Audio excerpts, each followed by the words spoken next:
আসসালামু আলাইকুম। আমি মোহাম্মদ শাহজাহান ভাইয়া, দেশের বাড়ি কুমিল্লা। আমি একটু কথা বলতে চাই। কিছুক্ষণ আগে বারবার বিভিন্ন ফেসবুক ইউটিউব চ্যানেলে বলতেছে বাংলাদেশ হাইকোর্ট দ্বিতীয় বিয়ের পারমিশন দিছে। আলহামদুলিল্লাহ, আলহামদুলিল্লাহ, আলহামদুলিল্লাহ। বাংলাদেশ সরকার ও হাইকোর্টকে ধন্যবাদ দেয়। তারা রসুলের আইন, আল্লাহর আইনকে একটু সামনে নিছে, এই ব্যাপারে ধন্যবাদ দেয়। এখানে কোরআন যে আইন করছে এগুলি দ্বিতীয় করার কোনো রাস্তা নেই, এটা আল্লাহর আইন। হাদিস রসুলের আইন, কিছু করার নেই, যা আছে তাই পালন করতে হবে। তবে ইজমা, রাষ্ট্রীয় আইন এবং কেয়াস, এই দুইটা আইন একটু লস্যর করতে পারে। এটা থেকে আল্লাহর এবং আল্লাহ রসুলের পারমিশন আছে। আমরা দ্বিতীয় বিয়ের পারমিশন দিচ্ছেন, আলহামদুলিল্লাহ, আমরা খুশি। এটা কেউ আমরা বিরোধিতা করি না।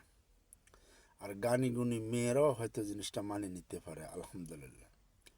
তবে আপনারা এই আইনের সাথে একটু নোট করে রাখবেন, আল্লাহর রসুল বলছে যার সমর্থ আছে, সমর্থটা শুধু শরীরের জোর না, এখানে সমর্থ বলতে আত্মিকেরও একটা কথা আছে। তবে কোনো পুরুষ যদি বিবাহ করে, এক ঘরে রাখতে পারবে না, এক বাড়িতে রাখতে পারবে না। বা যেমন এক ঘরে রাখলে তো বিপদগুলি হয়, রাখতে হইব দ্বিতীয় বাড়ি। যার দুইটা বাড়ি আছে সে দুইটা বউ রাখতে পারে, যার তিনটা বাড়ি আছে সে তিনটা বউ রাখতে পারে, যার 60টা বউ আছে সে 60টা বউ রাখতে পারে।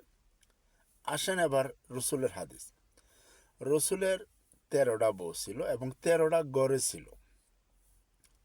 হজরত মা আয়েশা রাদিয়াল্লাহু আনহার ঘরে যখন সে সাপ্তাহিকভাবে যাইতো, তখন বিভিন্ন সাহাবীরা তাকে হাদিয়া দিত। তাইলে এটি রসুলের হাদিস, এগুলি খণ্ডনের মতো কোনো কিছু নাই। কিন্তু যে সমস্ত ম্যাজিস্ট্রেট, মাঝে মাঝে কিছু কিছু ম্যাজিস্ট্রেট এমন কিছু আইন করে, এই আইনগুলি কিন্তু পরে সমস্যা বাজে। যেমন কোরআনের আইন লাড়ার সমর্থ নাই, হাদিস লাড়ার সমর্থ নাই, কিন্তু ইজমা এবং কেয়াসের দ্বারা আইন এদিক এদিক নিতে পারে।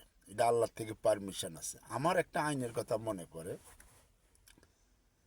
সেই আমার মনে হয় 2000 পরে, 2010-11 সালে একটা আমার গ্রামের একটা ঘটনা।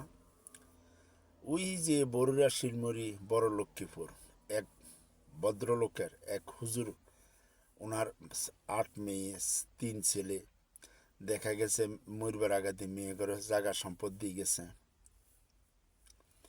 এর হরে বাপ মরি গেছে, মেয়েরা করছে গীতা বাই 3টার বাড়ি গড় পুষ্কুনি সব দখল করে যাচ্ছে, কারণ কোর্টে নাকি রায় দিচ্ছে সবাই সমান অধিকার।